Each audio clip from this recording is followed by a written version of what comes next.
ایک دن ابو جہل خانہ کعبہ کی دیوار سے ٹیک لگا کر بیٹھا تھا کہ ایک نوجوان لڑکے کو وہاں سے گزر ہوا، جس نے کہا اگر اجازت ہو تو ایک بات پوچھوں، مگر آپ وعدہ کریں کہ سچ بولیں گے۔ ابو جہل نے کہا پوچھو کیا پوچھتے ہو؟ اس نوجوان شخص نے کہا کہ محمد بن عبداللہ کون ہے؟ بسم اللہ الرحمن الرحیم۔ بدر ایک بیضوی شکل کے میدان کا نام ہے جو پہاڑوں سے گھرا ہوا ہے۔ یہ میدان وادی جلیل میں ہے۔ اس کی لمبائی 5.5 میل اور چوڑائی 4.5 میل ہے۔ یہ مدینہ منورہ سے 80 میل کی دوری پر ہے۔ دور رسالت مآب صلی اللہ علیہ وآلہ وسلم میں تجارتی شہراء اسی میدان سے ہو کر گزرتی۔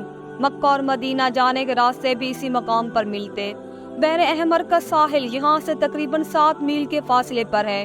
اس میدان کے شمال اور جنوب میں 2 سفیدی مائل پہاڑیاں ہیں جو ریت سے ڈھکی ہوئی ہیں۔ بدر کے مقام کو آج جو اہمیت حاصل ہے اس کی وجہ حق اور باطل کا وہ معرکہ ہے جو 20 ہجری میں رمضان کی 17 تاریخ کو وقوع پذیر ہوا۔ اس وقوع میں حق کو بے مثال تاریخی فتح نصیب ہوئی اور باطل کو شرمناک شکست کا منہ دیکھنا پڑا۔ اس معرکے سے اسلام کی فتح و نصرت کا آغاز ہوا۔ اسلام پوری آب و تاب سے ظاہر ہونا شروع ہوا۔ اس طرح غزوہ بدر ایک عظیم انقلاب کی بنیاد ثابت ہوا۔ غزوہ کا پس منظر سمجھنے کے لیے ضروری ہے کہ ہم تاریخ کے حوالے سے طلوع اسلام کی تحریک کا جمالی جائزہ لیں۔ محمد رسول صلی اللہ علیہ وسلم نے ڈنکے کی چوٹ پر دین اسلام کی دعوت کا اعلان کیا۔ قدرتی طور پر مکہ میں 2 گروہ پیدا ہوئے۔ پہلی جماعت ان لوگوں کی تھی جنہوں نے دین اسلام قبول کیا، یہ تعداد میں تھوڑے تھے۔ دوسرا گروہ ان لوگوں کا تھا جنہوں نے دین اسلام کو ماننے سے انکار کیا، یہ تعداد میں زیادہ تھے۔ یہ دین اسلام کی مخالفت پر کمر بستہ ہو گئے۔ نتیجہ یہ ہوا کہ منکرین اسلام نے مسلمانوں پر جبر و تشدد اور ظلم و ستم کے پہاڑ توڑنا شروع کیے۔ ایک طرف صبر و تحمل تھا اور دوسری طرف زور و جبر تھا۔ یہ کشمکش 13 سال تک جاری رہی۔ آخرکار مسلمانوں پر سرزمین مکہ تنگ سے تنگ تر ہوتی چلی گئی۔ تب وہ آہستہ آہستہ اور خاموشی سے چوری چپے مدینے کی جانب ہجرت پر مجبور ہوئے، یہاں تک آخر میں محمد رسول اللہ صلی اللہ علیہ وآلہ وسلم نے بھی حضرت ابوبکر صدیق کے ہمراہ مکہ کو خیر باد کہا اور مدینے کو آباد کیا۔ مکہ کے قریشیوں نے اب خانقاہ برباد طریقے وطن کو مدینے میں چین اور سکھ سے رہنے نہیں دیا۔ ہوا یوں کہ ہجرت کے دوسرے سال قریش کا ایک بہت بڑا تجارتی قافلہ شام سے مکہ کی طرف لوٹ رہا تھا۔ اس تجارتی قافلے کے ساتھ 50,000 شرفیوں کا مال و اسباب تھا۔ مکہ کے ہر فرد نے، ہر عورت نے اس تجارت میں اپنا سرمایہ لگایا تھا۔ یہ تجارتی قافلہ اس راستے سے لوٹ رہا تھا جو مدینے کے پاس سے ہو کر گزرتا ہے۔ چونکہ مال و اسباب زیادہ تھا، محافظ کم تھے، اس وقت جو حالات رونما ہو رہے تھے اس کے تحت قافلے کے لوگوں کو یہ ڈر تھا کہ مسلمان کہیں چھاپا مار کر تجارتی مال اسباب لوٹ نہ لیں۔ ابو سفیان اس تجارتی قافلے کا سردار اور رہنما تھا جو مدینہ کے پاس سے گزر رہا تھا۔ اس نے حکمت عملی سے کام لیتے ہوئے قافلے کے بدر کو درے سے گزرنے سے پہلے ایک مقام پر ٹھہرایا اور خود تنہا بدر کے شہر میں آیا۔ چونکہ وہ یہاں سے اکثر گزرتا تھا اس لیے وہ یہاں کے چپے چپے سے واقف تھا اور وہاں کے لوگ کو بھی جانتا تھا۔ بدر کے شہر میں آ کر وہ سب سے پہلے اس مقام پر پہنچا جہاں ایک کنواں تھا۔ شہر کا کوئی نہ کوئی فرد ہر وقت وہاں موجود رہتا۔ ابو سفیان وہاں پہنچا، وہاں موجود افراد سے معلوم کیا کہ شہر کا سردار اس وقت کہاں ملے گا۔ وہ اس سے جا کر ملا۔ اس نے بتایا کہ ابھی کچھ دیر پہلے 2 اونٹ سوار یہاں سے گزرے۔ انہوں نے کنویں پر ٹھہر کر پانی پیا، اپنے اونٹوں کو بھی پلایا اور آگے بڑھ گئے۔ ابو سفیان اونٹوں کے قدموں کے نشان ڈھونڈتا ہوا آگے بڑھا۔ کچھ دور چلنے کے بعد اسے اونٹوں کی تازہ لید نظر آئی۔ اس نے لید کا ایک گولا اٹھایا، اسے توڑا، اس میں گھاس کی بجائے کھجور کی گٹھلیاں نظر آئیں۔ وہ سمجھ گیا کہ یہ اونٹ بدر کے نہیں بلکہ مدینہ کے ہیں، کیونکہ مدینے والے اپنے اونٹوں کو گھاس کی بجائے کھجور کی گٹھلیاں کھلاتے ہیں۔ اس نشاندہی پر وہ سمجھ گیا کہ مدینہ کے مسلم ان کے تعاقب میں ہیں، انہیں ڈھونڈ رہے ہیں۔ اس نے خطرے کی گھنٹی محسوس کی اور تیزی سے بھاگتا ہوا اپنے قافلے میں جا پہنچا۔ ایک برق رفتار سانڈنی برادر کو اجرت دی، اسے مکہ کی طرف دوڑایا تاکہ اہل قریش کو مدد کو پہنچے۔ سانڈنی سوار کو مکہ کی طرف روانہ کرنے کے بعد قافلے کو بحر احمر کے کنارے ایک منزل کے بجائے 2 منزل طے کرتا ہوا مکہ کی سمت کوچ گیا۔ اور اپنے قافلے کو مسلمانوں کی دسترس سے صاف نکال لیا۔ یہاں سانڈی سوار نے مکہ پہنچے اور عرب دستور کے مطابق سانڈی کے کان کاٹے، ناک چیری، کجاوا الٹا، اپنا کرتا آگے سے پھاڑا اور بیان کرنے لگا کہ اے قریش کے لوگوں، اے مکہ کے باسیوں، اپنے تجارتی قافلوں کی خبر لو۔ تمہارا تجارتی قافلہ مال و اسباب جو ابو سفیان کی قیادت میں آ رہا ہے، مقام بدر پر مسلمانوں کی زد میں ہے، وہ کسی بھی وقت اسے لوٹ سکتے ہیں۔ مجھے ڈر ہے کہ اس مال و اسباب میں سے تمہارے ہاتھ کچھ بھی نہ آئے۔ پورے مکہ میں یہ خبر جنگل کی آگ کی طرح پھیلی، لہٰذا طے ہوا کہ جنگل کی جنگ کا طبل بجایا جائے اور اہل مسلمان کو ایسا سبق سکھایا جائے جسے وہ زندگی بھر یاد رکھے۔ لہٰذا 1000 بہادروں کا لشکر تیار کیا گیا جسے سپہ سالار عتبہ بن ربیع تھا۔ اس فوج میں 600 افراد زرہ پوش تھے۔ سواروں کا ایک رسالہ تھا، یہ اسلحہ بند شتر سوار تھا۔ ہتھیاروں سے لیس گھڑا سواروں کی تعداد 200 تھی اور ہتھیاروں سے لیس پیادہ فوج کی تعداد 100 تھی۔ کھانے پینے کی وافر چیزیں ساتھ لی گئیں۔ امراء قریش میں سے عتبہ بن ربیع، حارث بن عامر، نصر بن الحارث، ابو جہل، امی بن خلف باری روزانہ 10 اونٹ ذبح کرتے اور اپنے ساتھیوں کی ضیافت کرتے۔ دل بہلانے کا ساز و سامان ہمراہ تھا۔ رات میں عیش و طرب کی محفلیں سجتی۔ غرض اہل قریش کے لشکر بڑے تمر تراک سے مدینہ کی طرف روانہ ہونے کے لیے تیار ہوا تاکہ تجارتی قافلے کو مسلمان سے بچا کر لایا جا سکے۔ ان سے 2 ہاتھ بھی ہو جائیں، انہیں سبق بھی سکھایا جائے۔ فوج کی روانگی کے وقت دشمنان اسلام نے، جن میں ابو جہل بھی تھا، کعبے کی دیوار پر ہاتھ رکھ کر دعا مانگی، اے رب کعبہ، دونوں میں سے جو دین تجھے زیادہ پسند ہو، دونوں لشکروں میں سے جو لشکر عالی ہو، دونوں جماعتوں میں سے جو جماعت زیادہ تقوی والی ہو، اور دونوں گروہوں میں سے جو زیادہ گروہ معزز ہو، فتح کا صحرا اس کے سر باندھنا۔ اہل قریش یہ دعا مانگتے وقت یہ جان رہے تھے کہ وہ حق پر ہیں اور آپ صلی اللہ علیہ وسلم صحابہ کرام نعوذ باللہ حق پر نہیں ہیں، جبکہ وہ سب کفر اور شرک، فسق و فجور میں مبتلا تھے۔ دشمنان اسلام کا فوجی قافلہ مکہ سے بدر کی جانب روانہ ہوا۔ ابھی قریش کا لشکر راستے ہی میں تھا کہ دوسرے قافلے نے خبر دی۔ ابو سفیان نے اپنے قافلے کو خطرے سے باہر نکالنے میں کامیاب ہوا اور وہ عنقریب باحفاظت مکہ پہنچ رہا ہے۔ اس خبر سے لشکر قریش میں اختلاف پیدا ہوا۔ ایک گروہ کہہ رہا تھا کہ اب لڑنے مرنے سے کوئی فائدہ نہیں، مکہ واپس لوٹ چلو، مگر دوسرا گروہ واپس لوٹنا نہیں چاہتا تھا۔ اس کی خواہش تھی کہ ہر حال میں مسلمانوں کا مقابلہ کیا جائے۔ ان میں ابو جہل پیش تھا۔ اس اختلاف کی وجہ سے بنی زہرہ، بنی احنس، بنی عدی، بنی قب اور بنی ہاشم کے لوگ واپس لوٹ گئے۔ ابو جہل، عتبہ، امیہ بن خلف اور ان کے ہم خیال افراد مدینہ کے مہاجرین و انصار کا زور توڑنے کے لیے بدر کی جانب بڑھے۔ اب ان کی تعداد 950 تھی۔ نبی برحق محمد رسول اللہ صلی اللہ علیہ وسلم حالات سے ہر وقت باخبر رہتے ہیں۔ آپ صلی اللہ علیہ وسلم علم میں یہ بات آ چکی تھی کہ ابو سفیان کا قافلہ مدینے کے پاس سے گزر رہا اور اس قافلے کی مدد کے لیے اہل قریش کی مسلح افواج مدینے کی طرف روانہ ہو چکی ہے۔ یہ مدافعت کا وقت تھا، اپنا دفاع کرنا تھا، مدینے کے لوگوں کی جان، مال و اسباب، عزت و آبرو کی حفاظت کرنی تھی۔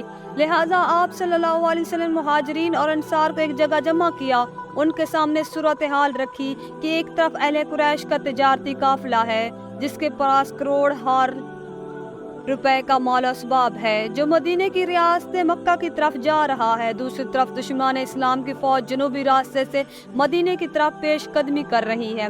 آپ صلی اللہ علیہ وسلم نے انصار اور مہاجرین سے مشورہ پوچھا کہ اس صورتحال سے ہمیں کس طرح نپٹنا چاہیے۔ ایک گروہ کی رائے تھی قافلے کے ساتھ کم لوگ ہیں، مال و اسباب زر کثیر ہے، اس پر ہلہ بول دیا جائے، ان کا تجارتی مال اسباب لوٹا جائے۔ دوسرے گروہ کا خیال تھا کہ دشمنان اسلام کی فوج سے ٹکر لی جائے، ان کا ضم ہمیشہ کے لیے خاک میں ملا دیا جائے، اس فتنے کو جڑ سے اکھیڑ کر پھینک دیا جائے۔ آپ صلی اللہ علیہ وسلم بصیرت کا بھی یہی فیصلہ تھا کہ اہل مکہ کے کافروں اور مشکروں سے جنگ کر کے ان کی طاقت توڑ دی جائے، اور سب سے بڑی اور اہم بات یہ تھی کہ اللہ تعالیٰ کی معیشت بھی یہی تھی کہ حق کو حق کے ساتھ ثابت کیا جائے اور کفر و شرک کو جڑ سے کاٹ کر پھینک دیا جائے، تاکہ حق کی حقانیت ظاہر ہو اور باطل باطل کے ساتھ ثابت ہو جائے۔ لہٰذا اللہ اور اللہ کے رسول صلی اللہ علیہ وسلم کے حتمی فیصلے اور دوسرے گروہ کے خیال کے مطابق اپنے دفاع کرنے کے لیے لگ بھگ 300 مجاہدین کی فوج ترتیب دی گئی۔ ان میں سے صرف 2 کے پاس گھوڑے تھے۔ کل 70 اونٹ تھے جن پر 300 مجاہدین باری باری سوار ہوتے۔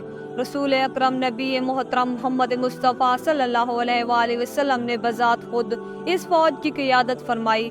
آپ صلی اللہ علیہ وسلم نے اپنے جان نثاروں کے ہمراہ رمضان کی 16 تاریخ کو مدینہ منورہ سے بدر کی جانب کوچ فرمایا۔ ہجرت کے دوسرے سال کا یہ اہم ترین واقعہ ہے۔ دشمن اس آپ صلی اللہ علیہ وسلم سے پہلے وہاں پہنچ چکا تھا۔ اس نے جگہ جگہ پڑاؤ ڈالا جو جنگی نقطہ نظر سے زیادہ اہم تھا، جہاں پانی کے کنویں تھے۔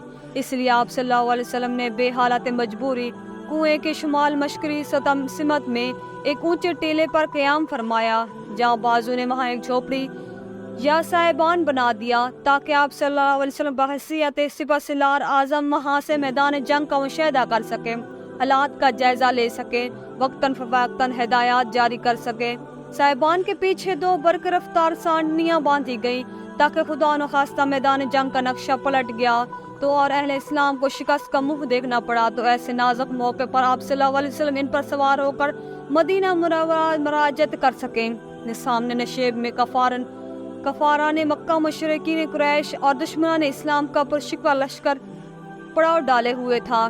ان کی تعداد، جاہ و وحشت، ساز و سامان دیکھ کر اور یہ دیکھ کر کہ پانی پر دشمنوں کا قبضہ ہے، یہ جان کر کہ زمین ریتیلی ہے جس میں پاؤں دھس جاتے ہیں، یہ سوچ کر دشمن کے پاس سواریاں ہیں، اپنے پاس سواریاں ہیں مگر نہ کافی، یہ سوچ کر کہ دشمن اسلحہ سے لیس ہے اور یہاں تلوار ہے تو ڈھال نہیں اور ڈھال ہے تو تلوار نہیں۔ ان عوامل کی وجہ سے مجاہدین کے حوصلے پست ہو رہے تھے، جو مدینہ منورہ سے نکلتے وقت یہ سوچ رہے تھے کہ انہیں زبردستی موت کے منہ میں دھکیلا جا رہا ہے۔ اب انہیں اپنی شکست اور موت اپنی آنکھوں کے سامنے دکھائی دے رہی تھی، لہٰذا ان کی ڈھارس باندھنا ضروری تھا تاکہ دشمن کو مقابلہ کرتے وقت وہ ثابت قدم رہیں، نہ ڈر اور بے خوف ہو کر دشمن کا مقابلہ کریں۔ اللہ تعالیٰ نے ان کی ذہنی اور نفسیاتی کیفیت اس طرح تبدیل کی اور ان کی اس طرح آنت فرمائی کہ اول رات میں بارش ہوئی۔ اس سے یہ فائدہ ہوا کہ تمام مجاہدین نہائے دھوئے، جس سے وہ چست چاق و چوبند ہوئے۔ تھکن و خوف کی وجہ سے ان پر کسل مندی طاری تھی، وہ دھل گئی۔ بارش سے دوسرا فائدہ یہ ہوا کہ پانی کی قلت دور ہوئی۔ مجاہدین نے چھوٹے چھوٹے حوض بنا کر بارش کا پانی جمع کیا تاکہ وقت ضرورت کام آئے۔ بارش سے تیسرا فائدہ یہ ہوا کہ ان کے پیروں کے نیچے کی ریت جم گئی، جس سے ریت میں پیر دھسنے کا خوف ان کے دلوں سے جاتا رہا۔ بارش سے چوتھا فائدہ یہ ہوا کہ دشمن نشیبی علاقے میں تھا، اس لیے وہاں کیچڑ ہو گئی، جس سے ان کے سواروں اور سپاہیوں کے پاؤں زمین پر جم نہیں پا رہے تھے۔ بارش سے پانچواں فائدہ یہ ہوا کہ مجاہدین رات میں بے خوف ہو کر سو گئے اور صبح جب نیند سے بیدار ہوئے تب ان کے قلوب پر سکون طاری تھا۔ بارش نے انہیں قلب کا اطمینان بخشا، اس کی کیفیت کی وجہ سے ان کے دلوں پر دشمنوں کا خوف جاتا رہا۔ اس طرح یہ بارش مسلمانوں اور مومنوں کے لیے باعث رحمت اور کافروں کے لیے باعث زحمت ثابت ہوئی۔ غزوہ بدر میں اہل ایمان کی فتح کا ایک اہم ترین سبب یہ بارش تھی، جس نے ان کے دلوں کو وسوسوں کو دو ڈالا، اس سے ان کی ہمتیں بندھی اور دشمن کے مقابلے میں ثابت قدم رہے۔ اگر بدر میں بارش نہ ہوتی تو کیا ہوتا؟ تمام کرہ ارض کی ہدایت اور سعادت کا نقشہ الٹ جاتا، جس کا اشارہ نبی خاتم محمد رسول اللہ صلی اللہ علیہ وسلم نے کیا تھا کہ اے اللہ، اے خادم حق کی اگر بدر میں بارش نہ ہوتی تو کیا ہوتا؟ تمام کرہ ارض کی ہدایت اور سعادت کا نقشہ الٹ جاتا، جس کا اشارہ نبی خاتم حضرت محمد رسول اللہ صلی اللہ علیہ وسلم نے کیا تھا کہ اللہ، اگر خدا میں حق کی چھوٹی سی جماعت ہلاک ہو گئی تو اس کرہ ارض پر تیرا سچا اطاعت گزار کوئی نہیں رہے گا۔ دراصل بدر میں جس رات بارش ہوئی اس سے پہلے صحابہ میں اللہ کے رسول محمد مصطفیٰ صلی اللہ علیہ وآلہ وسلم اللہ کے حضور سجدہ ریز ہو کر دین اسلام جو دین حق ہے کی بقا کے لیے عجز و انکساری کے ساتھ گڑ گڑا کر رو رو کر دعا مانگ رہے تھے۔ بوقت دعا محویت اور بے خودی کا یہ عالم تھا کہ کندھوں پر سجادہ مبارک گر پڑتی اور آپ کو خبر تک نہ ہوتی۔ آپ صلی اللہ علیہ وسلم اس دلی بے قراری پر یار غار رسول ابو بکر صدیق دربار رسالت میں عرض کی، یا رسول اللہ، اللہ تعالیٰ اپنا وعدہ وفا کر کے رہے گا، آپ خاطر جمع رکھیں، اپنے بے قرار دل کو قرار دیں۔